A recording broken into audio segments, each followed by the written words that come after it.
Welcome back to the Big Saturday Show. More problems for the Biden presidency as he struggles to get through a speech, even reading cues in the teleprompter out loud. It is noteworthy that the percentage of women who register to vote and cast a ballot is consistently higher than the percentage of the men who do so. End of quote. Repeat the line. Women are not without electoral and or political, or maybe precise, not and or political power. The problems are bigger than just gaffes. 17 White House staffers have said goodbye to the Biden administration since he started as president. And that loss is far greater than former President Obama and Trump. Biden losing 15% in his first year in office. Trump lost 1% by his point, and Obama 4%. So, Joey, let me begin with you. The teleprompter thing, it's difficult, but it speaks to a much larger issue that Democrats are pointing out. What are they doing? Why are they still writing this stuff in the prompter? I mean, like, I'm just glad you didn't say discussion. You know? I mean, like, wow, you know what you're working with, you know? Set this man up for some success. Like, I don't mean to just take up for Biden, but like you talk about 15%. You know, I know Kamala's lost pretty much her entire communications staff. You hit on this last segment. There's not just a problem in leadership, there's a communications problem with this entire White House. They are always behind the ball on the headlines. They're behind the law on the crisis. They don't know how to get out in front of anything. They don't know how to communicate to the American people on anything. And I don't know if it's because they've swung so far left that that's really the only influence they have there. I don't know who these individuals are individually, to speak like Kamala. But, you know, go find your David Axelrod and bring them in. You know, somebody. Yeah, and we do know, Nicole, that the president has expressed frustration over the messengers in his administration. However, we're going to take a listen to this right now. Sometimes the problem actually is the messenger, and the messenger is sometimes the president. I was doing Villanova's commencement, and one of my nuns from school was getting her doctorate degree. I presented it to her, and she said, "That was pretty good, Joby."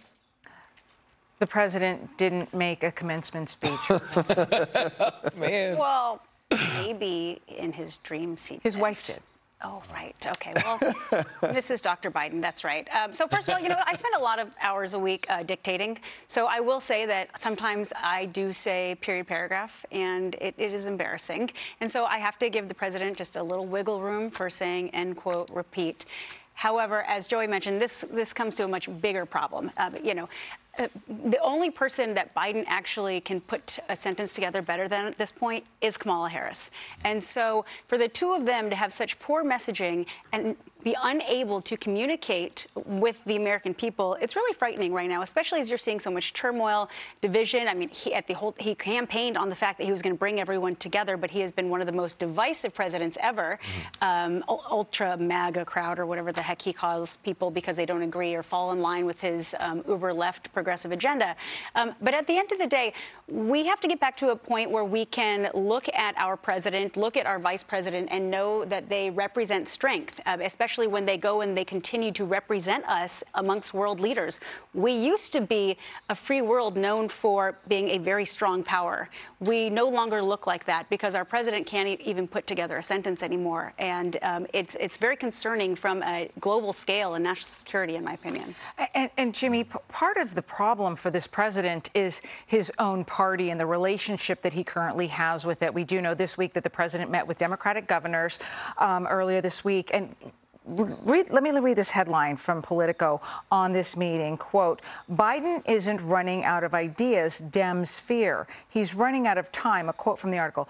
Quote, don't just tell us what you've done is how a person familiar with the meetings characterized the feeling among governors, because what you've done isn't exactly working. We are 2 years away from 2024. Yeah, I mean, but that's the big issue. Well, 2024 in Biden, I think, is an absurdity. He will not be running water in 2024, let alone a presidential campaign. And I do mean that because he physically cannot do it. He was only able to run in 2020 because he didn't have to run. You know, he was home for most of the campaign because of the pandemic restrictions. There were more Elvis sightings in the summer of 2020 than there were Joe Biden sightings. But if the world is reopened in 2024 and he physically had to do this every day, don't get me wrong, I want want to watch it, but they're not going to let him get out there and do it. I mean, Joe Biden is a mess, and that's the big difference. When people compare him to Trump, okay, understand that at this point in the Trump presidency, everybody in the media was pretending he was a Russian supervillain.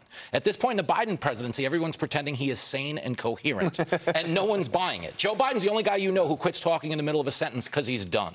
Not he's just done. He's just sending in the punt team on second down. And that's not supposed to happen. Certainly not for the presidency of the United States. And that's why they're in the spot that they're in. But getting past the cognitive decline, it's just priorities. Okay, their priorities are out of touch with the rest of the world. That's where we're at. Hey, Sean Hannity here. Hey, click here to subscribe to Fox News YouTube page and catch our hottest interviews and most compelling analysis. You will not get it anywhere else.